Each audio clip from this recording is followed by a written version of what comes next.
Ana, muchas gracias por la presentación. Vamos a preparar esto para ir compartiendo la pantalla, a ver que lo hagamos todo bien. Vale, se ve bien, Ana, ¿no? ¿Se está Sí, compartiendo? perdón, se me ha olvidado comentar que durante toda la sesión en el botón inferior de preguntas y respuestas, los asistentes pueden ir planteando sus preguntas que resolveremos al final de tu charla, si es que las hay. Perfecto. Bueno, pues vamos con ello entonces. Bueno, en primer lugar, agradeceros a todos estar a estas horas participando de este webinar. Como bien ha dicho Ana, vamos a hablar ahora de protocolos de prevención del dolor posoperatorio en la zona palatina después de la obtención de injertos gingivales. Perdonadme a ver qué es. Vale, perfecto. Como todos sabemos, para que tengamos una correcta estética y una correcta salud alrededor de dientes implantes, necesitamos que los tejidos blandos alrededor de los mismos cumplan con una serie de requisitos mínimos. Y va a ser tremendamente frecuente en nuestras consultas encontrarnos situaciones como las que vemos en las imágenes, situaciones donde esas características mínimas no se cumplen y tenemos una mala situación de esa estética o de esa salud periodontal o perimplantaria. Y ante estas situaciones tan tremendamente frecuentes, vamos a tener numerosas técnicas a las que recurrir, numerosas alternativas de tratamiento, pero lo que van a tener en común todos o casi todos los protocolos que vamos a implementar a este tipo de pacientes es que se van a ver beneficiados y van a ser más predecibles tanto al corto como al largo plazo si incorporamos dentro de los mismos la utilización de injertos gingivales, bien sean como injertos gingivales libres o como injertos de tejido conectivo. ¿Cómo nos van a ayudar estos injertos gingivales? Pues en primer lugar nos van a ayudar en los casos que sea necesario a aumentar la cantidad de encía o de mucosa queratinizada alrededor de estos dientes e implantes y también nos va a ayudar a conseguir un aumento del grosor de esos tejidos blandos para que consigamos que nuestras correcciones de esas alteraciones estéticas y de salud periodontal y preimplantaria consigan mejores resultados y sean más mantenibles en el tiempo. Entonces, estamos diciendo que tenemos una situación tremendamente frecuente en nuestras consultas en la cual tenemos un goce estándar que siempre va a ser la incorporación de estos injertos gingivales dentro de nuestra técnica quirúrgica X para hacer que esa técnica quirúrgica pueda ser más predecible al corto y al largo plazo. Pero sin embargo, aunque todos estemos o casi todos estemos de acuerdo en esta afirmación, siempre estamos buscando alternativas de tratamiento o otras formas de planteamiento de nuestras cirugías para intentar evitar este paso y evitar a nuestros pacientes la obtención de estos injertos gingivales autógenos. ¿Y cuál es el motivo de ello? Bueno, pues todos, como todos sabemos, es por la morbilidad que va a ir asociada a la obtención de estos injertos gingivales, principalmente en forma de sangrado intraoperatorio o posoperatorio y lo que normalmente nos suele preocupar un poco más, la posibilidad de que nuestro paciente pueda tener un dolor posoperatorio intenso después de nuestra intervención. Sabemos que este dolor posoperatorio no va a ser lineal y va a estar correlacionado con diferentes tipos de factores. Algunos pueden ser de índole más general, como puede ser los hábitos del paciente, si es fumador o no, que sabemos que se correlaciona de forma importante con ese dolor posoperatorio. Y va a haber otro tipo de factores más locales que van a condicionar de forma muy importante ese dolor posoperatorio, como el grosor del paladar del paciente, de la zona donde estamos obteniendo el injerto, y también de una forma muy determinante el injerto que vayamos a coger, en el sentido de cuánta superficie tiene y qué grosor supone. Cuanto mayor superficie tiene nuestro injerto, sabemos que ese dolor va a aumentar o es previsible que aumente de forma exponencial. Y de tal forma, igualmente con el grosor, cuanto más grueso sea el injerto que vamos a obtener y más porcentaje del grosor total del paladar del paciente suponga, mayor porcentaje de experiencias tremendamente dolorosas o desagradables para nuestros pacientes durante el postoperatorio. Además, también va a estar relacionado este dolor posoperatorio con la técnica quirúrgica que decidamos para la obtención de estos injertos gingivales. Sabemos que los injertos gingivales principalmente podemos obtenerlos de dos formas de esta zona palatina posterior, bien como injertos gingivales libres desepitelizados o bien como injertos de tejido conectivo subepiteliales. Y sabemos que lo que nos apunta la mayoría de la literatura es que la obtención de injertos de tejidos subepiteliales, al tener un cierre primario de nuestra herida, obviamente va a suponer un dolor posoperatorio menos marcado y menos importante para nuestros pacientes.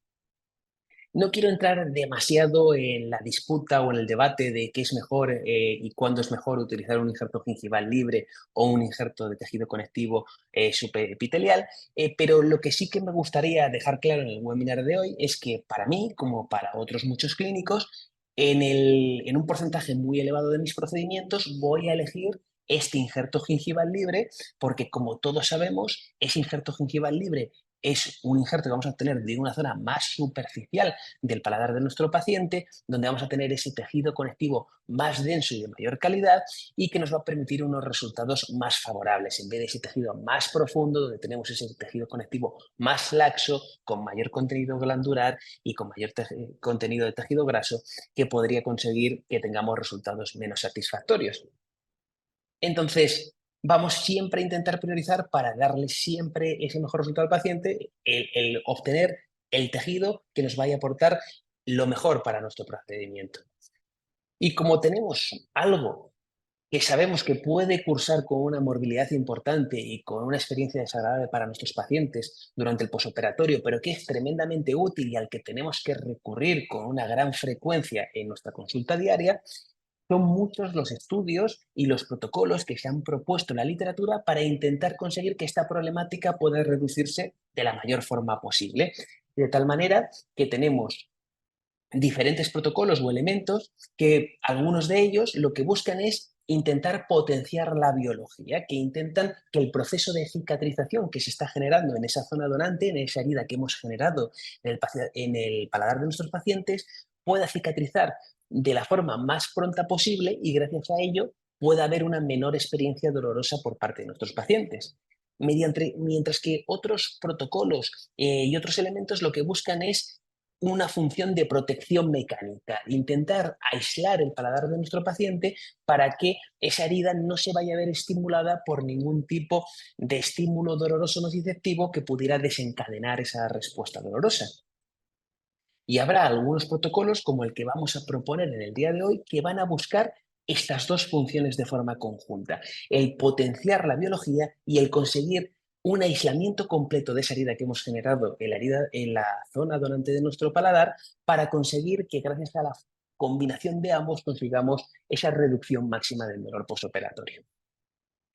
Y con esa finalidad y con ese objetivo es con el que presentamos hoy la técnica que hemos querido llamar técnica del escudo palatino o la técnica de Palatal Guard Technique, donde básicamente lo que vamos a hacer es combinar estos tres elementos. Por un lado, estos dos elementos que van a buscar conseguir que tengamos esa cicatrización lo más pronta posible y que pueda cicatrizar con el menor dolor postoperatorio gracias a ese favorecimiento de la cicatrización. Y por otro lado, generar ese aislamiento completo con una protección mecánica firme que pueda aislar todas esas terminaciones nociceptivas de las fibras nerviosas expuestas del paladar de nuestro paciente para conseguir eliminar de forma sistemática, gracias a la combinación de ambos abordajes, ese dolor postoperatorio.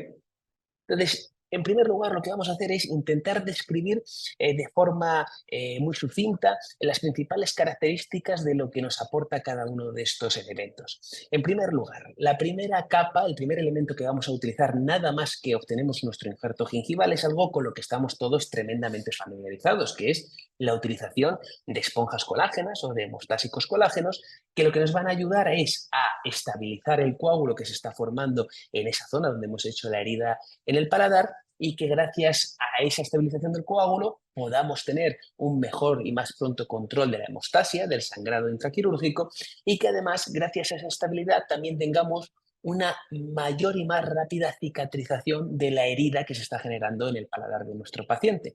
Lo que ha demostrado en múltiples artículos ser capaz, solo con la incorporación de este tipo de elementos, de reducir el dolor posoperatorio presentado por nuestros pacientes. Y acto seguido, una vez que hemos colocado estas esponjas colágenas, vamos a hacer una presión firme con nuestros dedos, con una gasita, para conseguir un control de esta hemostasia inicial. Y en cuanto hayamos conseguido detener este sangrado inicial después de la obtención del injerto, lo que vamos a hacer es proceder a colocar una segunda capa, que es este apósito adhesivo a base de derivados de la celulosa que se llama ORAEZ. Este ORAEZ nos va a ayudar también a conseguir, en primer lugar, un mejor control de esa hemostasia posoperatoria. Va a hacer un efecto similar al que se genera cuando estamos realizando un procedimiento de obtención de un injerto de tejido conectivo subepitelial, donde el cierre primario de la herida hace una especie de contención y de tensión sobre el coágulo que se está formando en la zona para darle una mayor estabilidad y parar un sangrado incipiente que pudiera haber en esa zona. Este apósito adhesivo, de tal manera, al estar adherido a los tejidos circundantes, permite también esa estabilización y esa presión positiva que ante sangrados menores nos permite un perfecto control de la hemostasia. De tal manera que, de forma convencional, lo que nos vamos a encontrar es que simplemente gracias a la oposición de este apósito adhesivo, cuando terminemos nuestra cirugía en la zona receptora, lo que nos vamos a encontrar la mayoría de las veces es que hemos conseguido un perfecto control de la hemostasia y podemos proceder a colocar en un ambiente un poco más fácil de controlar nuestra tercera capa de la que hablaremos más a continuación. Y además de ayudarnos a controlar la hemostasia intraoperatoria y reducir también un posible sangrado posoperatorio, va a ayudar también, como decíamos anteriormente, a acelerar la cicatrización que se produce en la zona donde estamos obteniendo nuestro injerto gracias a todos los componentes que tiene en su interior, que han demostrado, tanto en esta situación como en otras diferentes de cirugía oral, ser capaz por sí solo de reducir el dolor posoperatorio en los pacientes. Pero uno de los factores que me parece más importante a destacar con respecto a este apósito adhesivo, a este ORAED, es la característica o la propiedad que tiene, que tal y como nos describe el fabricante, de funcionar como una especie de esponja que va a poder absorber el exudado inflamatorio excesivo que se pueda generar de la herida que acabamos de generar en el paladar de nuestros pacientes. ¿Y por qué es esto importante? Porque tenemos que entender, y como sabemos todos, que el dolor que se está generando en este tipo de circunstancias clínicas y el dolor que experimenta nuestro paciente, obviamente siempre va a ser un dolor que va a ser puramente nociceptivo, es decir, que va a venir por la estimulación, por estímulos mecánicos, químicos o térmicos de terminaciones nerviosas nociceptivas expuestas en el paladar de nuestro paciente. Cuando nosotros hacemos nuestra intervención, se va a empezar a generar una serie de exudados proinflamatorios que van a generar una sensibilización de estas terminaciones nociceptivas, de tal manera que un exceso de exudado inflamatorio va a sensibilizar todavía más esos nociceptores y va a hacer que ante estímulos químicos, térmicos o mecánicos de menor intensidad vaya a desencadenarse de igual forma una respuesta dolorosa. Y gracias a esa menor concentración, como es obvio, pues vamos a conseguir que no estén tan sensibilizados y que el umbral de activación se pueda situar en una situación de intenso, de impulso o estímulo doloroso más importante. Y por último, una vez que ya hemos terminado nuestra intervención en la zona receptora y ya hemos culminado toda nuestra intervención, antes de terminar, procederemos a colocar una última capa de una resina fotopolimerizable llamada Galisoft, que va a tener como finalidad el estabilizar también esa herida quirúrgica que se ha generado en el paladar de nuestro paciente y ese coágulo sanguíneo que está cicatrizando y produciendo esas primeras fases de formación de tejido en la zona. Y por otro lado, y más importante, va a tener esa función que decíamos de hacer una protección mecánica y un aislamiento completo de esa herida que tenemos en el paladar de nuestro paciente para que no pueda haber estímulos químicos, térmicos o mecánicos que puedan desencadenar esa respuesta dolorosa. Esto es algo similar a lo que se persigue cuando estamos utilizando planchas palatinas, el cianocrilato, el periacril, cementos quirúrgicos y obviamente tiene muchos elementos en común con la utilización de composite fluido para la protección del paladar de nuestros pacientes. Pero me gustaría destacar que tanto el producto en sí mismo como el protocolo que vamos a describir en el día de hoy difiere ampliamente del único artículo en la literatura en el cual se ha reportado la utilización de composite fluido para proteger las heridas palatinas después de la obtención de injertos gingivales. Y de hecho, cabe destacar que en este estudio de Mesa y colaboradores obtuvieron unos resultados que, si bien consiguieron reducir obviamente de forma significativa con respecto a no hacer nada el dolor posoperatorio experimentado por los pacientes, fueron más o menos en la línea de estudios similares donde se utilizaron otras técnicas de protección como esas planchas palatinas o ese cianocrilato, ese periacril, para proteger esta misma situación clínica. Y en primer lugar, hablando de la diferencia entre los dos productos en sí mismo para establecer esta capa de protección, quiero destacar que son dos productos que, si bien son similares, tienen unas diferencias muy importantes. El Galisoft es un material que ha sido diseñado y validado en sanidad únicamente con el fin de ser utilizado como un elemento de protección de estas heridas generadas en el paladar de nuestros pacientes cuando tenemos injertos gingivales. Y ha sido diseñado para tener unas propiedades mecánicas mucho más firmes y más sólidas que las que tiene un composite fluido. Además, se ha realizado con un color especialmente llamativo para que sea fácil de retirar a las 2 semanas cuando estamos haciendo el proceso de retirada del mismo. Y es translúcido para que estos incrementos, que siempre van a ser de al menos 2 milímetros de espesor, podamos polimerizarlo desde la zona más superficial hasta la más profunda de una forma simple, rápida y cómoda para nosotros. Y por último, que también es de importancia tanto para los pacientes como para nosotros, que este producto está pensado para estar 2 semanas en boca y este está pensado para estar de forma indefinida en la boca de nuestros pacientes. Por lo tanto, obviamente el coste no va a ser el mismo y siendo este una fracción bastante reducida de lo que supondría hacer esta misma técnica con composite fluido.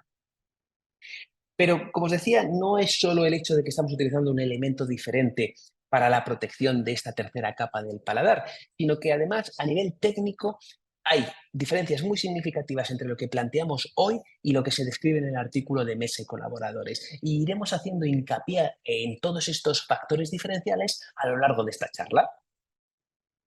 Porque nuestro objetivo siempre va a ser este, que cuando terminemos nuestra intervención, en cualquier situación clínica, en pacientes edéntulos, en pacientes en rehabilitaciones completas como este que vemos en esta imagen, o en pacientes con esmalte sano palatino, siempre seamos capaces de crear una capa de protección firme, sólida, que vaya a aislar completamente esa herida generada en el paladar de nuestros pacientes. Entonces, como habíamos dicho anteriormente, tenemos diferentes elementos que pueden estar relacionados con la experiencia dolorosa que puedan experimentar nuestros pacientes y que muchas veces van a condicionar la selección de una técnica quirúrgica o otra que le vayamos a implementar de forma posterior durante nuestra cirugía. Y el objetivo en la charla de hoy es intentar eliminar estos factores de la ecuación para que nos fijemos únicamente en pensar qué es lo mejor para nuestro paciente, qué es lo mejor para tratar la situación clínica en la que llega el mismo y cuál va a ser la técnica quirúrgica que me va a permitir darle el mejor tratamiento más predecible y de mayor calidad, tanto a corto como medio como largo plazo. Porque gracias a la técnica que vamos a ver a continuación, somos capaces de, en cualquier situación clínica que estemos tratando, ante cualquier tipo de injerto que estemos recolectando, de eliminar siempre de forma sistemática el dolor posoperatorio.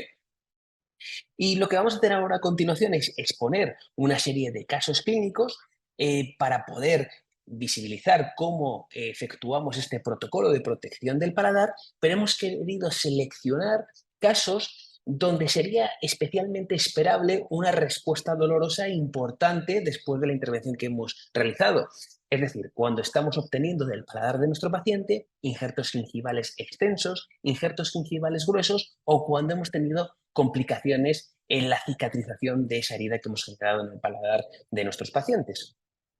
Y no solo nos vamos a centrar en la técnica, sino que para poder validar lo que se está diciendo en el día de hoy, de nada sirve que diga yo que al paciente no le ha dolido absolutamente nada. Creo que va a ser mucho más ilustrativo compartir siempre al final los testimonios de estos pacientes para que sean ellos los que cuenten cómo ha sido su experiencia posoperatoria. Y además creo que no solo es útil para validar lo que se propone en el día de hoy, sino que además es tremendamente didáctico, porque no solo vamos a hablar de la experiencia posoperatoria que han sufrido los pacientes al protegerles con esta técnica de protección del paladar de la que hablamos en el día de hoy, sino que también vamos a ver casos de comparativas entre varias técnicas y de utilización de otras técnicas de protección del paladar que nos van a ayudar a poder entender de forma más completa cómo sufren y cómo viven nuestros pacientes este periodo posoperatorio de las semanas o de los días posteriores a estas intervenciones y que nos va a ayudar a poder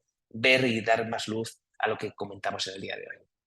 Entonces, inicialmente el primer caso clínico que planteamos hoy es, digamos, yo creo que la situación más típica donde muchos clínicos, pese a compartir que el mejor abordaje que podríamos tener para esta situación clínica es hacer una técnica mucogingival, ya sea con un abordaje tipo túnel o con corgajo de reposición coronal, en el cual vamos a combinar nuestro abordaje y nuestra cirugía con la utilización de injertos de tejido conectivo para poder engrosar estos tejidos blandos y poder darle una mayor predictibilidad a corto plazo al recubrimiento de estas recesiones y sobre todo un mejor pronóstico a largo plazo de que no va a haber una recurrencia y que no vamos a volver a tener una recesión posterior en el paso del tiempo, pese a que la literatura nos apunta a esto y casi todos estamos de acuerdo en afirmar lo que estábamos diciendo en este punto, muchos clínicos ante esta situación de recesiones múltiples, por lo que supondría de obtener un injerto excesivamente extenso,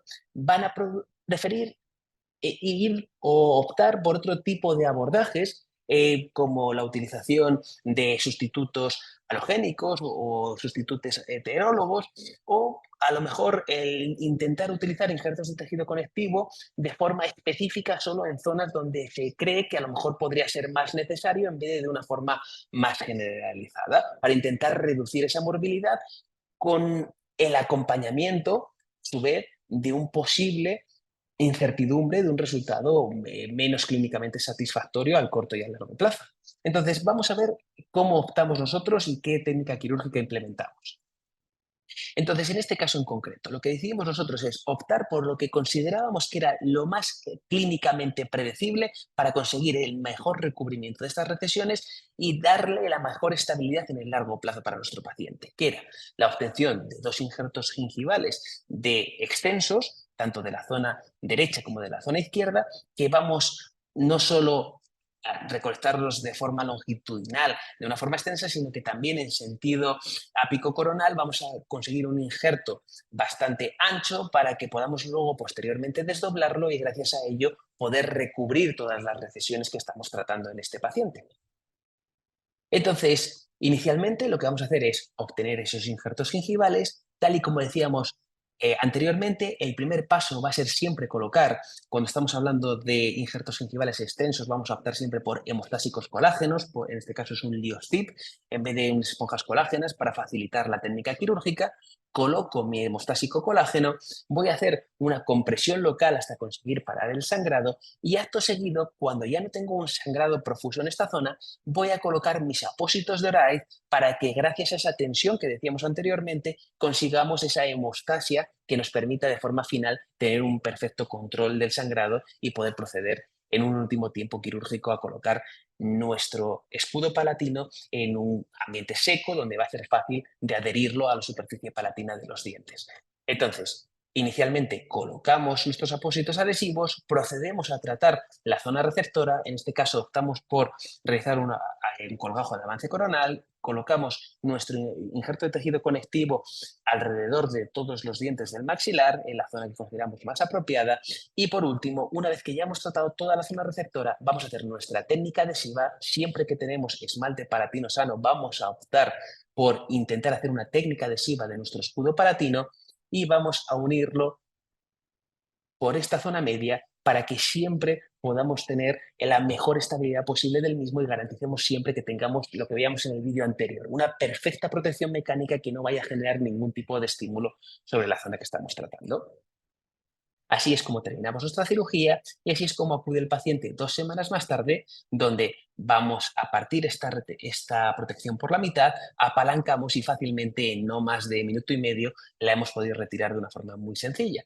Y es como está la zona receptora a las 2 semanas. Y lo que vamos a compartir ahora es el testimonio de la paciente 2 semanas después de haber hecho esta intervención. Deciros que la paciente es británica, no habla muy bien español y entonces por eso a lo mejor os parece que no se entiende muy bien el testimonio o que puede ser un poco raro, pero que no es porque tenga la protección en ese momento, es por la barrera idiomática, digamos. Tus sensaciones durante todo el proceso de cicatrización, solo con respecto al paladar. ¿Te dolió algo el paladar? ¿Cómo te has notado? ¿Te ha producido algún tipo de disconfort? Pues no, no me ha dolido nada el paladar.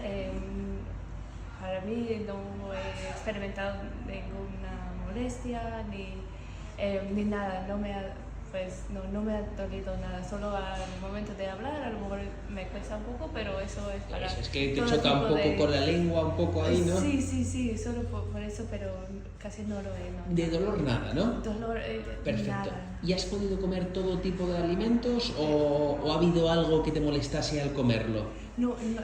Todo tipo de alimentos, no Todo me ha tipo. molestado nada. Perfecto. Bueno, pues vemos cómo en este caso decidimos optar por lo que considerábamos que teníamos mayor aval para tener el mejor resultado clínico que le pudiéramos entregar para corregir esta situación de alteración de los tejidos blandos a esta paciente, sin tener en cuenta la morbilidad que pudiera estar asociada a decantarnos por este abordaje, y vemos cómo no ha penalizado absolutamente nada. El grado de morbilidad experimentado por la paciente es exactamente el mismo, si no menos, que el haber utilizado sustitutos de membranas colágenas o matrices colágenas que sean de origen halógeno o de origen xenógeno.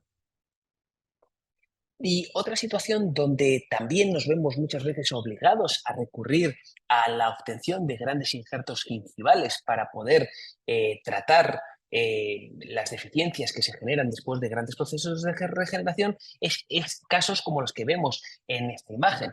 Situaciones donde, como en este caso, tenemos un defecto muy marcado. En este caso estamos hablando de un defecto óseo horizontal generalizado en todo el maxilar de la paciente, donde anteriormente habíamos colocado unos implantes para poderle entregar una provisionalización fija por fuera del marco óseo del paciente, como veremos ahora a continuación, y podemos ver que tenemos una atrofia ósea muy severa en un maxilar muy largo, tanto en zona posterior como sobre todo en zona anterior, donde ese maxilar es prácticamente un folio. Y vamos a necesitar muchísimo volumen de biomaterial, muchísimo volumen de injerto óseo para poder corregir esta deficiencia de tejidos duros que tiene la paciente.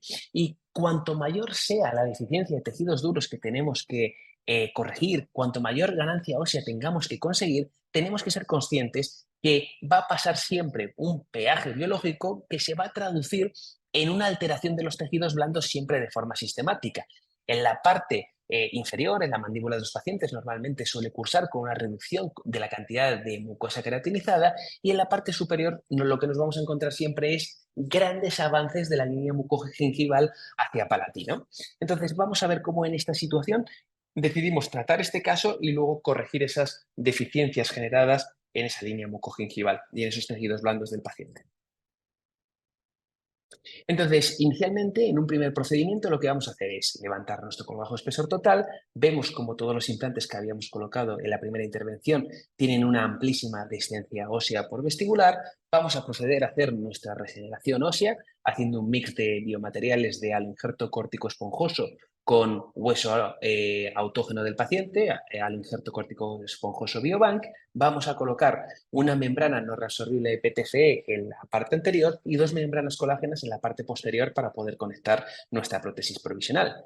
Cierre primario sin tensión, y a los 7 meses del procedimiento podemos ver que todo ha cicatrizado perfectamente bien, que tenemos una gran ganancia ósea en la zona, o eso parece en la exploración radiológica, y se puede ya constatar claramente esa gran alteración de los tejidos blandos que presenta la paciente, donde se ve ese gran avance que se está produciendo de la línea mucogingival. Vamos a proceder ahora en un segundo tiempo quirúrgico a realizar nuestra reentrada para colocar nuestros implantes. Retiramos nuestra membrana no reabsorbible y podemos ver cómo hemos conseguido cubrir completamente esta distancia bucal que tenían los implantes posteriores, teniendo ahora ya un espesor óseo mayor de 1,5 milímetros ampliamente. Y en esta zona central, donde decíamos que teníamos un maxilar del espesor de un folio, desde la parte más crestal hasta la más apical, vemos que ahora tenemos más de 1 centímetro de volumen óseo, donde ahora sí podemos colocar nuestros implantes en un marco óseo ideal para darles el correcto entorno de tejido óseo alrededor de estos implantes para su predictibilidad a largo plazo. Pero como decíamos, esta gran ganancia ósea ha tenido un peaje biológico en cuanto a estos tejidos blandos muy significativo, y ahora podemos apreciar, antes de realizar nuestra tercera intervención, de forma más clara esa grandísima distorsión que tenemos de los tejidos blandos, donde tenemos una cresta que sigue este perímetro que pues, estoy marcando ahora mismo con el ratón, y cómo tenemos un avance de toda esa línea mucogingival que es prácticamente 1 centímetro hacia palatino. Entonces, tenemos que hacer una grandísima corrección y ganar mucha mucosa queratinizada y reponer todo ese fondo de vestíbulo y toda esa línea mucogingival en una situación mucho más favorable. Una vez más, ante esta situación clínica, podríamos tener muchos abordajes y cada clínico decidiría que podría ser mejor una forma de planteamiento u otra. Pero para mí, la opción que vamos a presentar en el momento de que va a continuación, creo que es con mucho la alternativa más válida y de mayor calidad que le podríamos ofrecer a nuestro paciente para poder hacer esa ganancia de mucosa queratinizada y esa reposición de un correcto entorno mucoso alrededor de los implantes que hemos colocado para que podamos tener una correcta salud periimplantaria. De tal manera que lo que hicimos fue lo siguiente. Hicimos una vestibuloplastia y obtenemos un injerto gingival libre que es prácticamente toda la superficie del paladar. Si estamos hablando de que la superficie del injerto supone un hándicap de cara al dolor postoperatorio, pues más superficie que esto no podemos recolectar. Y lo que vamos a hacer es suturarla por vestibular de donde estaba anteriormente posicionada la línea mucogingival, es decir, justo donde había esa transición de mucosa queratinizada a mucosa alveolar, y vamos a estabilizar perfectamente todo nuestro injerto en la zona.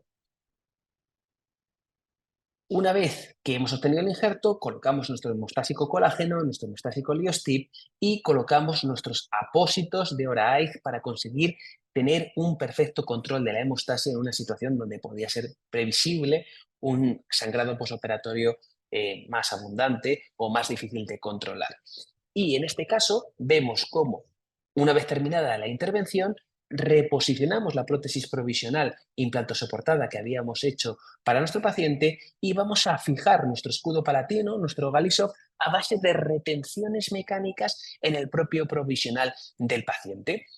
Yo para mí no concibo la regeneración, o sea, de pacientes edéntulos completos en situaciones tan marcadas de atrofia ósea como esta, sin utilizar siempre prótesis provisionales fijas para proteger mi espacio a regenerar y para darle una correcta de calidad de vida a nuestros pacientes. Y como no lo concibo de otra manera, para mí siempre es una herramienta que tengo a mi acceso el realizar perforaciones en la prótesis provisional y anclar perfectamente mi escudo palatino en esas perforaciones que estamos haciendo para poder tener esa retención mecánica del mismo y hacer esa protección férrea y firme de toda la zona palatina del paciente.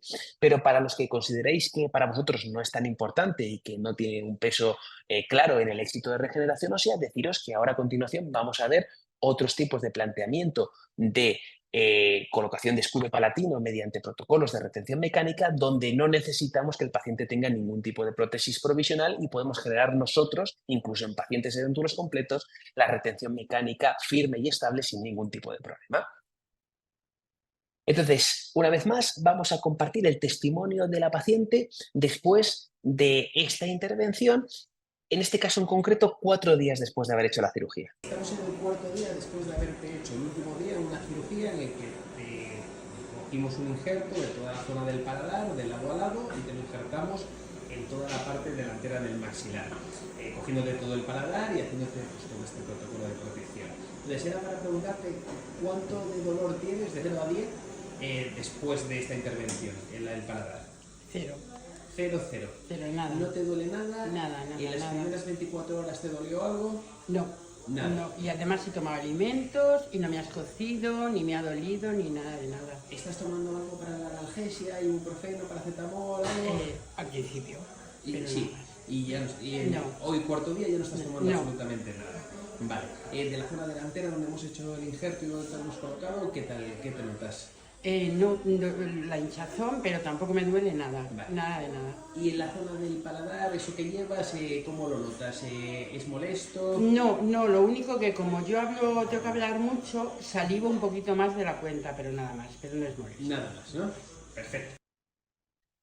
Bueno, pues una vez más hemos visto cómo, en este caso, nos decantamos por el abordaje que consideramos que a nivel de resultado más favorable es el gold standard, que es lo que más nos ayuda de forma predecible a ganar mucosa queratinizada, que es la utilización de injertos gingivales libres. Y creo que no hay debate en que es la mejor alternativa que podemos tener y la que mejor ha demostrado resultados clínicos tanto a corto como medio y largo plazo para nuestros pacientes. Podríamos haber optado por otras alternativas de tratamiento, pero dudo que el resultado fuera tan satisfactorio como el que vamos a ver ahora a continuación, y vemos cómo esta decisión de optar por este abordaje no se ha traducido en un incremento mínimo ni siquiera del dolor posoperatorio o de la morbilidad posoperatoria de este tratamiento. No ha pesado absolutamente nada el paladar en el procedimiento que estamos realizando, y la morbilidad viene únicamente dada por el tratamiento que hemos realizado en la zona receptora. Aquí podemos ver la situación meses después de la cicatrización, y ahora sí, ya con una disposición de tejidos blandos muchísimo más favorable, ahora sí que vamos a poder hacer un colgajo de reposición apical, dejar una zona de cicatrización por segunda intención y ganar todavía un poquito más de mucosa queratinizada en esta zona, para que de forma final podamos tener, en una situación tan deficitaria como la que veíamos anteriormente, una perfecta disposición de mucosa queratinizada alrededor de nuestros implantes. Y esta es la situación final en la que rehabilitamos a nuestra paciente con esta prótesis fija de circonio monolítico, donde podemos ver la salud de los tejidos periimplantarios a nivel de tejidos blandos y cómo esa ganancia ósea que hemos obtenido sigue siendo estable, y tenemos esas paredes óseas vestibulares por vestibular de todos nuestros implantes de al menos en todos ellos 1,5 milímetros. Hemos dejado un entorno periimplantario ideal para ese mantenimiento al medio y largo plazo. Y ahora que hablamos de regeneración ósea, me gustaría hacer un pequeño impasse en la presentación para poder hablaros del curso de regeneración ósea modular que estamos realizando junto con la empresa Sanigia, donde pretendemos realizar un curso que pueda dar una perspectiva lo más 360 del mundo de la regeneración ósea, donde el asistente a este curso, después de estos 2 módulos, sea capaz de diagnosticar, planificar y ejecutar la corrección de cualquier deficiencia ósea que se pueda presentar en su consulta después de estos cursos. Como os decía, es un curso modular que está compuesto de 2 módulos. Un primer módulo que va a ser en los días 4 y 5 de octubre, que será impartido por el doctor Fernando Suárez y el doctor Federico Villarroel, 2 excelentes clínicos y 2 excelentes docentes, donde en ese primer módulo se va a hablar principalmente de técnicas de elevación de seno y manejo de alveolo posextracción, especialmente centrado obviamente en alveolo posextracción comprometido. Y en el segundo módulo, en el módulo del 8 y 9 de noviembre, estaremos el doctor Álvaro de la Riva, que estoy convencido que todos conocéis, y yo mismo, hablando de regeneración ósea en defectos óseos ya cicatrizados, o sea, en crestas ya cicatrizadas. Hablaremos de protocolos de regeneración ósea horizontal, de regeneración ósea vertical, y hablaremos también de todo lo que estamos hablando en el día de hoy, de manejo mucogingival después de los procedimientos de regeneración ósea, para que no solo seamos capaces de construir un marco óseo alrededor de nuestros implantes, sino que necesitaremos también que el marco de tejidos blandos sea, tanto a nivel de disposición para la salud de los implantes como de la estética, sea también favorable. Para todos los que estéis interesados, deciros que podéis contactar con la empresa Sanigia para que os pueda dar más información con respecto a este curso. Y seguimos con nuestra presentación y seguimos hablando de injertos gingivales extensos, de gran superficie. Y en este caso en concreto os quiero compartir otro caso donde también nos tuvimos que ver obligados a obtener un injerto gingival extenso para poder tratar la situación en la que llegaba nuestra paciente a consulta.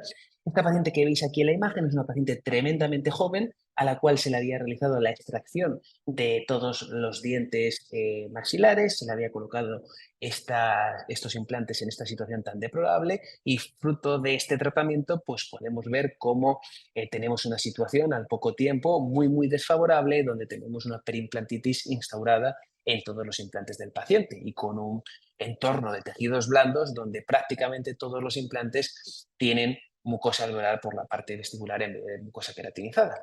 Entonces, en este caso en concreto, lo que vamos a hacer es proceder a hacer una primera intervención de saneamiento con osteoplastia e implantoplastia de estos implantes, y en una segunda intervención vamos a corregir este entorno desfavorable de tejidos blandos. Tenemos falta de profundidad de fondo de vestíbulo, tenemos falta de mucosa queratinizada por vestibular de estos implantes. Lo que vamos a hacer una vez más es obtener un injerto gingival muy extenso que suturaremos por toda la parte vestibular para crear ese marco de tejidos blandos adecuado que nos permita darle el máximo largo plazo posible a estos implantes. Y en este caso en concreto, no utilizamos la técnica de protección del paladar que estamos describiendo hoy. Y os traigo este caso para que podáis ver la comparativa, porque estamos diciendo que los injertos gingivales de gran superficie son bastante dolorosos y es esperable que sean bastante dolorosos. Pero a lo mejor algunos de los que estamos en el webinar de hoy, pues hemos evitado este tipo de abordajes y no tenemos la experiencia o la perspectiva de haber hecho un tratamiento donde nos hayamos visto obligados a obtener un injerto gingival extenso. Entonces, quiero que comparemos ahora el resultado en el posoperatorio experimentado de nuestro paciente con esta técnica de protección del paladar versus lo que estábamos planteando en el webinar de hoy, la técnica del escudo palatino. En este caso en concreto, nos decantamos por utilizar la técnica de protección de paladar que yo normalmente utilizaba antes de forma más frecuente, que es la utilización de estos mismos hemostásicos colágenos, esponjas colágenas o hemostásicos colágenos, y protegerlo por varias capas de periacril para conseguir esa protección mecánica y ese aislamiento de la herida. Esta técnica, que estoy convencido de que muchos de los que estamos ahora mismo aquí utilizamos con muchísima frecuencia y seguro que con muchísimo éxito en muchas ocasiones donde estamos obteniendo injertos gingivales de tamaño pequeño moderado, en situaciones como la que estamos describiendo en el día de hoy, es prácticamente siempre una mala opción o una opción deficitaria de forma completa, porque lo que nos va a hacer es que el grado de protección que tengamos con este periacril no va a ser lo suficientemente mantenible en el tiempo para que pueda llegar a un grado de cicatrización de esa herida que permita que no estén tan sensibilizadas estas terminaciones nociceptivas y que no se desencadenen respuestas dolorosas tan intensas. Y os voy a compartir ahora el testimonio de esta misma paciente después de la intervención para que veamos la tremenda diferencia con lo que estábamos planteando anteriormente. Sí. ¿Cómo era tu dieta? ¿Cómo fue tu día a día después de la cirugía en los siguientes 14 días? Vale. A ver, pues la experiencia, bueno, pues me dolió bastante. A ver, los 3 primeros 4 días más o menos no me dolía mucho, pero ya el cuarto no podía ni tragar. O sea, ni la medicación me hacía, pero claro, que me la tomaba hasta antes porque sentía un dolor brutal. Tomándome un plátano, tomándome un caldo de frío de pollo, porque claro, yo tenía que comer. Y todo lo que comía cada vez me dolía más, incluso me sangraba. Yo con nada que tomaba me sangraba y lo que no me dolía era tomar cosas calientes. Lo frío, nada.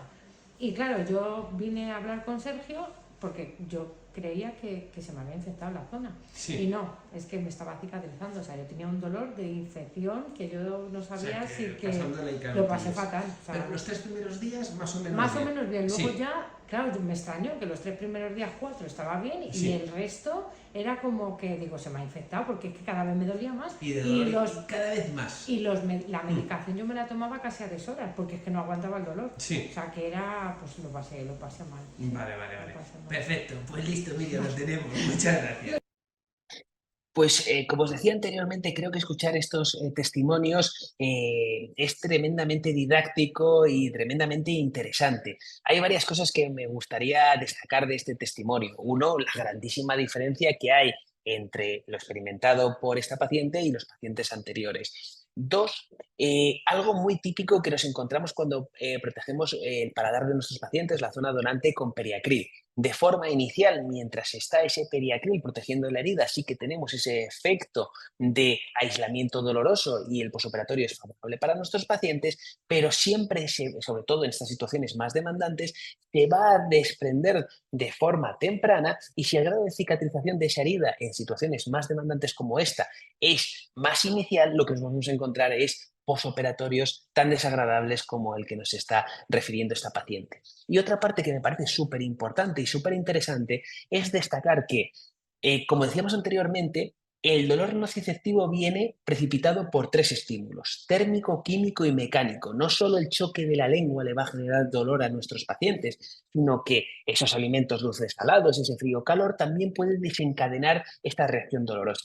Y si escuchamos los testimonios que decían y que nos cuentan los pacientes del escudo palatino, no hacen referencia nunca si les ha dolido con un alimento o con otro, porque como no tienen elemento de comparativa, pues simplemente dicen que, pues no les ha dolido y que todo bien, pero no van a entrar a valorar si un tipo de alimento u otro tipo de alimento les ha producido dolor o no. Sin embargo, tanto en este testimonio como en otros que vamos a ver a continuación, vamos a ver cómo cuando tenemos estas reacciones tan tremendamente dolorosas, cualquier tipo de estímulo nociceptivo desencadena esta reacción desagradable para nuestros pacientes. Y bueno, para dar una perspectiva final de nuestro caso, conseguimos pasar de esto a esto, donde ya tenemos un entorno pues bastante más saludable alrededor de estos implantes para intentar darle el mejor largo plazo posible. En este caso optamos por lo que considerábamos que era clínicamente superior, pero sí que nos pasó un peaje importante en cuanto a una experiencia muy desagradable por parte de nuestra paciente. Y otra situación donde muchas veces nos encontramos que nuestros pacientes van a pasar por posoperatorios muy desagradables es cuando estamos obteniendo injertos gingivales, injertos de tejido conectivo gruesos, que según muchos clínicos va a ser incluso todavía más desencadenante o más dependiente de una reacción dolorosa e intensa que la obtención de injertos gingivales de gran superficie. ¿Dónde vamos a necesitar la obtención y la incorporación de injertos gingivales gruesos en nuestros protocolos? Pues cuando estamos haciendo tratamientos sobre implantes en sector anterior, donde queremos generar un entorno con el mejor volumen posible para que nuestras restauraciones finales puedan tener la mejor integración estética posible y darle pues, unas prótesis armoniosas a todos ellos. Entonces, vamos a ver ahora algunos casos donde nos vimos obligados a recurrir a este tipo de injertos y cómo implementamos nuestras técnicas y cómo se traduce en el posoperatorio de nuestros pacientes. En donde inicialmente os presento este caso de un paciente con un defecto óseo vertical severo, donde en una primera intervención vamos a hacer una técnica de regeneración ósea vertical, intentando apurar al máximo estos picos óseos para poder ganar el máximo biológico que nos pueda permitir el defecto para que esa prótesis final pueda tener el mayor tejido de soporte y sea lo más estética posible, siempre siguiendo el contorno anatómico del maxilar. Pasan 9 meses y a los 9 meses retiramos nuestras membranas no reabsorbibles, vemos que hemos conseguido esta ganancia ósea vertical completa, apurando al máximo, como decíamos, esos picos óseos, ganando el máximo volumen biológico que podíamos conseguir de hueso en esta zona, pero como decíamos, cuando estamos hablando de tratamientos en sector anterior, vamos a hacer todo lo posible para que el volumen general de los tejidos, no solo del tejido duro, sino también del tejido blando, sea lo mayor posible para esa integración estética de esas prótesis. Y en este caso y en otros muchos, decidimos en este tiempo quirúrgico incorporar injertos de tejido conectivo, preferiblemente gruesos, para engrosar esos tejidos blandos, darle un mejor soporte a nuestra prótesis, ganar más altura de papila y mejorar el contorno vestibular de emergencia de nuestras coronas. De tal manera que vamos a obtener un injerto de tejido conectivo palatino que suturamos en la parte crestal y otro que suturamos en la parte vestibular para ganar, como decíamos, tanto crestalmente como a nivel vestibular. Y vemos cómo aquí ya podemos apreciar no solo ese tejido conectivo denso de la lámina propia, sino que se puede ver la incorporación de ese tejido conectivo laxo con tejido glandular y graso de la parte submucosa, porque hemos obtenido mayor grosor de tejido conectivo para intentar ganar un poco más de volumen. Repasamos otra vez la técnica: paciente con esmalte sano palatino, colocamos nuestros hemostásicos con presión local.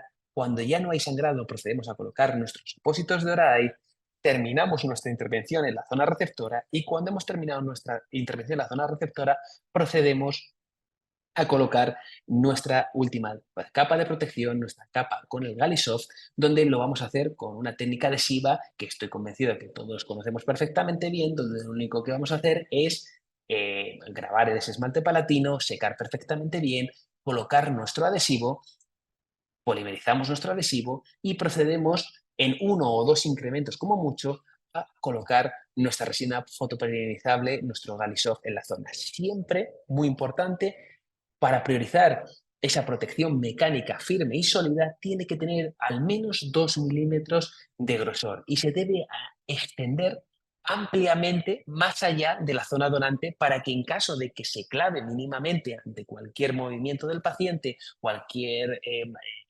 hábito de masticación, de deglución o de lo que sea, no vaya a generar nunca una impactación sobre la zona tratada y tengamos un aislamiento completo de la zona. Y muy importante, como vemos también, el hacer ese pulido final para que no le pueda molestar durante el proceso de cicatrización. Y una vez más vemos cómo protegemos y unimos por esta zona media para darle mayor solidez a la protección que hacemos del paladar de nuestro paciente. Así es como está la protección del paladar 2 semanas más tarde y este es el testimonio del paciente. Y además, a partir del día siguiente, nada. Y durante todas estas 2 semanas ha sido Nada. continuo en que ha sido un dolor muy bajo y es podido... Nada. O sea, a partir de esa tarde, Sí. al día siguiente ya, nada. Y todo este tiempo, nada. Bueno, pues una vez más, nos hemos decantado por el abordaje que claramente es superior de cara al resultado clínico que perseguimos, que es el engrosamiento de los tejidos blandos.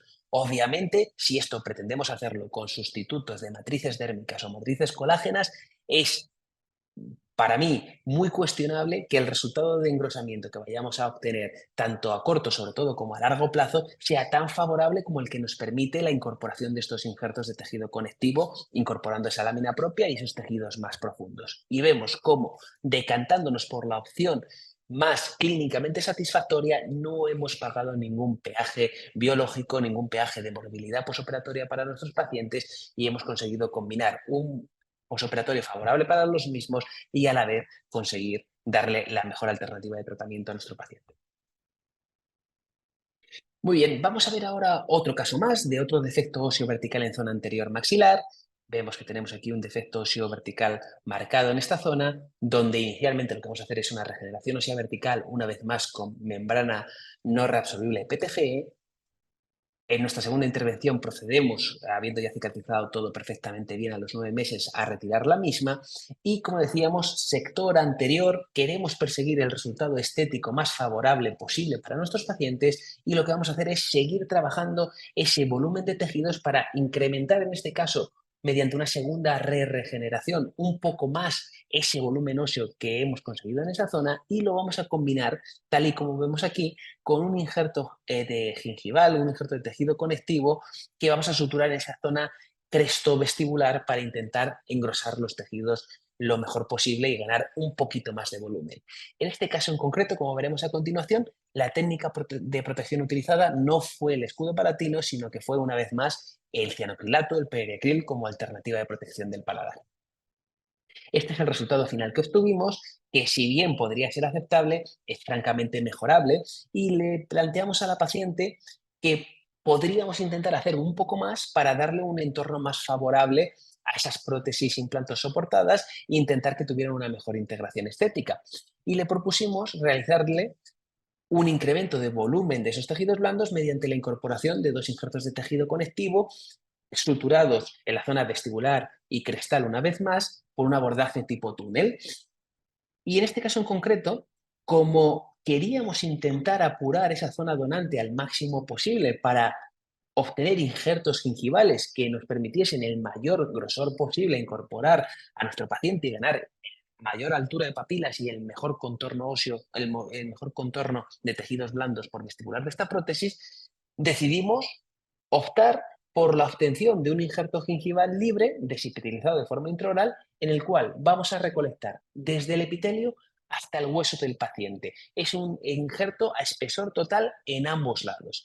Esto es lo que a mí muchos compañeros y muchos profesores cuando estaba haciendo el máster me decían que era lo más doloroso que puede existir casi en cirugía oral y que era algo que debíamos evitar siempre, esa exposición de la base ósea de la zona donante porque puede cursar con posoperatorios tremendamente dolorosos para nuestros pacientes. Y en este caso, de forma deliberada, conseguimos y obtenemos 2 injertos gingivales a espesor total, desde la zona epitelial, que desepitelizamos obviamente para colocar en la zona receptora, hasta ese espesor perióstico que está justo en contacto con el hueso. Y una vez más os comparto el testimonio de la paciente a las 2 semanas de haber hecho la ¿Has intervención. notado en el paladar? ¿Has tenido dolor? ¿No? ¿Cómo lo has notado? He tenido cero dolor, nada de dolor. Lo único que al hablar, pues alguna palabra, pues como que te decía un poco, pero nada de dolor. Lo recomiendo 100%. Perfectamente. 100%. Genial, pues una vez más, mismo concepto. Optamos por la opción que pensábamos que era más clínicamente satisfactoria para la paciente y no nos pasa un peaje en cuanto a mala calidad de vida para el mismo. Pero en este caso en concreto me sorprendió cuando le estaba grabando el vídeo a la paciente el hecho de que fuera tan efusiva en la defensa de la técnica, porque normalmente en las decenas y decenas de vídeos que hemos hecho de este tipo de testimonios, los pacientes pues tampoco muestran una gran alegría por la protección del paladar y la abolición de ese dolor posoperatorio, sino que más bien, pues, bueno, pues se sienten a veces incluso sorprendidos porque les preguntes porque no consideraban que pudieran llegar a tener un dolor en esa zona del paladar. Y ya cuando bajé el móvil, seguimos hablando cómo había sido su experiencia posoperatoria y me dijo, "Jo, es que no sabes cómo lo pasé con el anterior injerto que me hiciste. ¿Qué diferencia?" Y yo, vale. No lo recordaba que habíamos hecho otro injerto de forma previa, tal y como os habíamos enseñado, y le dije, espérate que me lo vas a contar ahora grabándolo con la cámara y vamos a ver ahora el testimonio de la paciente comparando esta primera intervención donde tuvimos un injerto de tejido conectivo de un solo lado protegiendo con periacril y sin un grosor excesivo, a conseguir de los dos lados obtener injerto de los dos lados a espesor total. A ver, perdona María, es que es verdad, no me acordaba que te habían quitado ya del paladar la otra vez. Sí. ¿La otra vez con qué te lo protegí? ¿Recuerdas? ¿Te puse a lo mejor como un pegamentillo, puede ser, ahí en esa zona? Que no. Nada, bueno, Nada. Entonces, ¿qué notaste ahí? Pues mira, O sea, ¿cómo fue tu sensación de días iniciales y posteriores a ese injerto del paladar que te hicimos? que se quedó así en carne viva. Sí. Un dolor, Dolía bastante. dolía bastante. Escozor al comer. Sí. Sobre todo si te tocaba algo de sal de las ensaladas. Sí. Vamos, Malamente, ¿no? Muy malamente. ¿Y cuánto te duró la sensación, más o menos? jope, pues 10 días tranquilamente mínimo, ¿eh? Sí. Hombre. Vale. Sí. Sin exagerarte que yo no soy nada quejita. Y que fue un trocito más pequeño que lo de eso, ¿no? Ahora Sí, veo las pero fotos solo bien. petaca. Vale, perfecto. Pero genial. vamos, lo recuerdo. Sí, nota la diferencia, ¿no? Sí, mucho. Perfecto. De nada a lo que me dolió, vamos. Perfectísimo, María Ángeles. Bueno, pues creo que es un testimonio, una vez más, tremendamente ilustrativo. Vemos cómo con una técnica de protección del paladar, que no quiero denostar y que he utilizado en muchos casos de forma satisfactoria, vemos cómo la paciente refiere una respuesta dolorosa tremendamente intensa ante cualquier tipo de estímulo químico, térmico, mecánico, mientras que en un escenario supuestamente mucho más susceptible a un dolor posoperatorio más intenso, nos dice que no ha experimentado ningún dolor ante ningún tipo de circunstancia. Muy bien, vamos a compartir ya un último caso clínico para seguir ahondando en estas comparaciones en una situación donde optamos por un protocolo de retención mecánica en un paciente edéntulo, pero sin utilizar un anclaje a prótesis provisional para que podamos ver otra forma de poder inmovilizar nuestro escudo paratiro.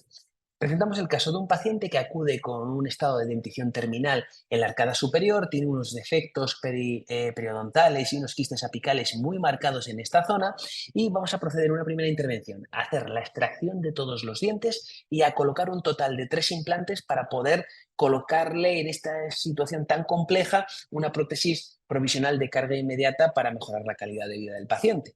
No hacemos nada más en esta intervención. No hacemos nada más en esta intervención y una vez que han pasado 4 o 5 meses de esta primera cirugía, vamos a proceder a hacer una reentrada donde ya vamos a corregir este estado deficitario de estos tejidos duros. Vamos a regenerar este defecto óseo que estaba relacionado con estos defectos quísticos y periodontales y vamos a hacer una doble elevación de seno en ambos lados. Utilizamos una membrana de PTFE para poder conseguir una predictibilidad de nuestro tratamiento y vemos cómo conseguimos pues, una correcta ganancia ósea en esa zona y un completo resolución del defecto que presentaba el paciente. No colocamos los implantes en ese momento y lo que vamos a hacer es colocarlo en un cuarto tiempo quirúrgico mediante la utilización de una férula quirúrgica de cirugía guiada, donde vemos claramente aquí cómo el hecho de haber hecho esa plastia de avance de tejidos blandos para conseguir nuestro cierre primario sin tensión de nuestra herida quirúrgica se ha traducido en que colocando nuestros implantes en la situación protésica ideal, vemos cómo todos esos implantes en relación a la zona donde más hemos avanzado los tejidos tienen una falta de mucosa queratinizada alrededor de los mismos. Entonces, en un quinto tiempo quirúrgico, lo que vamos a hacer es proceder a corregir esa alteración de esa línea mucogingival y de esos tejidos blandos, ganar mucosa queratinizada y reposicionar esa línea mucogingival. Y en este caso en concreto decidimos hacer, digamos, un estudio a boca partida para poder tener la comparativa mejor que podemos tener. Misma situación clínica, mismo paciente, mismo tiempo quirúrgico y poder ver la diferencia que existe entre una y la otra. Lado izquierdo, hemostásicos colágenos y periacril. Una vez más, colocamos varias capas para darle la mayor protección posible. Lado derecho del paciente, hemostásicos colágenos, nuestro apósito de Oray y vamos a colocar nuestra tercera capa de Galisov. En este caso preferimos no anclarlo al propio provisional del paciente y lo que vamos a hacer es colocar 2 tornillos de ortodoncia que se colocan fácilmente en no más de 1 minuto y vamos a hacer un solo incremento de Galisov englobándolos alrededor de los mismos y consiguiendo solo con la retención mecánica que nos están dando estos microtornillos de ortodoncia darle esa perfecta protección y aislamiento a la herida generada en el paladar de nuestros pacientes. ¿Y tu sensación? Y una vez más os comparto el testimonio de nuestro paciente 2 semanas después de la intervención, comparando lado derecho con lado izquierdo. ¿Y tus sensaciones durante estas 2 semanas, Luis? O sea, ¿qué has notado en el lado derecho y qué has notado en el lado izquierdo? Nada, en el derecho he notado, pues bueno, como sigo notando, como una crosta dura, Sí. o sea, ahí bien, y no he tenido mayor problema. ¿No te ha dolido nada? Nada de nada. nada. ¿Y en el lado izquierdo? En el lado izquierdo, a los 2-3 días, empecé a notar como que se me desprendía algo como, no sé cómo definirlo, algo como el azúcar cuando se queda así caramelizado y tal, una cosita así, pero fue poquito, pero notaba Poco ahí, a poco se iba sí, poco a deshaciendo, poco. ¿no? Sí. Exacto. Y luego ya, pues a raíz de ahí, pues muchas molestias he tenido que he tenido que estar tomando pues hasta hace 4 o 5 días, pues a razón de cada 6 horas o Esperifen o Nolotil para calmar. El lado izquierdo solo, ¿no? El lado izquierdo solo, sí. sí. Porque te producía un dolor ya en la zona que era bastante molesto, ¿no? Sí, ya era muy molesto.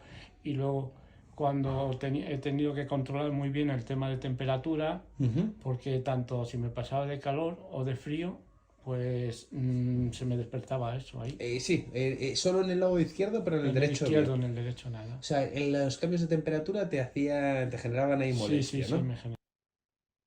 Bueno, pues una vez más creo que es un testimonio tremendísimamente ilustrativo. Lado derecho, como si no le hubiéramos hecho absolutamente nada. Lado izquierdo, estímulos nociceptivos, térmicos, químicos o mecánicos de mínima intensidad, produciéndole reacción dolorosa intensa y un posoperatorio tremendamente desagradable a este paciente. Y bueno, situación final donde quitamos los implantes transicionales y dejamos ya solo un entorno correcto alrededor de los implantes definitivos.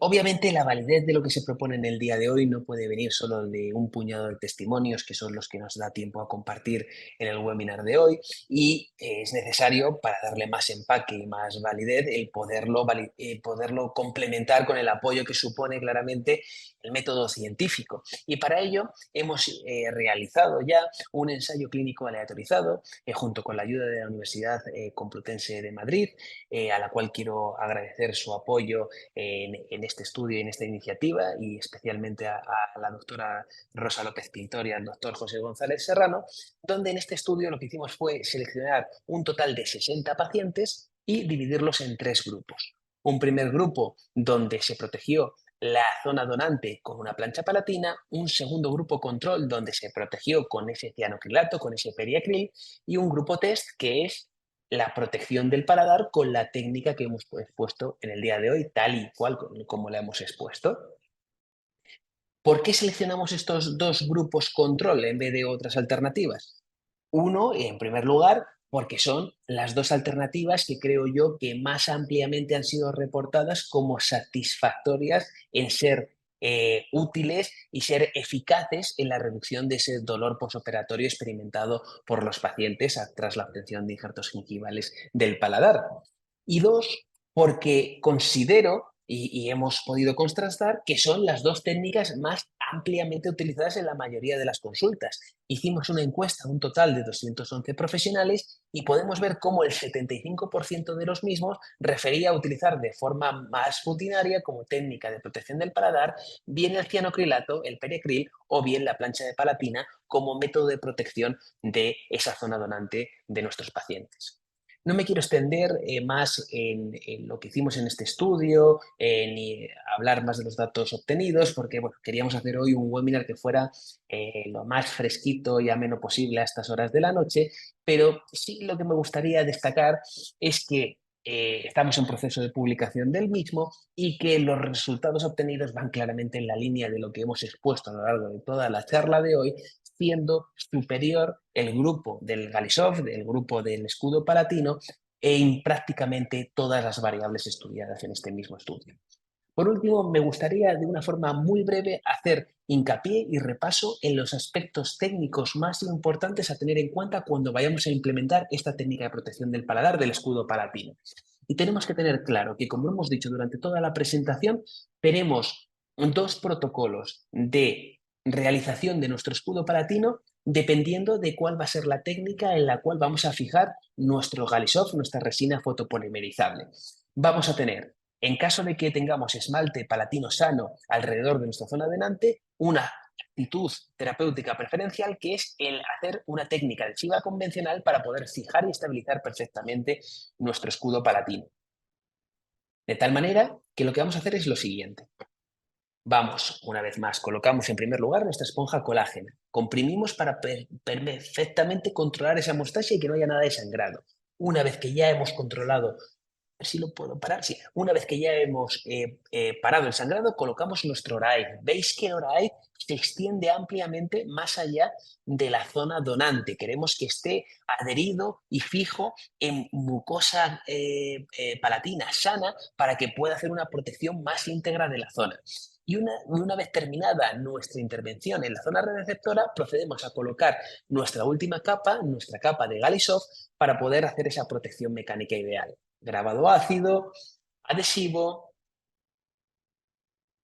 polimerizamos nuestro adhesivo y normalmente lo que solemos hacer es un primer incremento que va a recorrer todo el esmalte palatino para que podamos asegurar que no va a filtrar nada de sangre de la herida que vaya a comprometer la adhesión.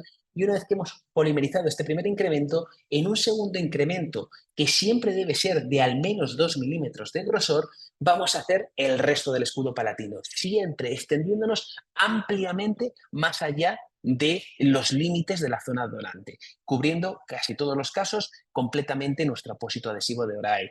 Y paso importantísimo final, siempre pulirlo perfectamente nuestro escudo de protección palatina para que no haya ningún tipo de espícula que pueda pinchar la zona y que pueda molestar a nuestro paciente.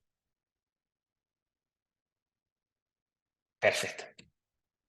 Y una vez más, nuestro objetivo es que esté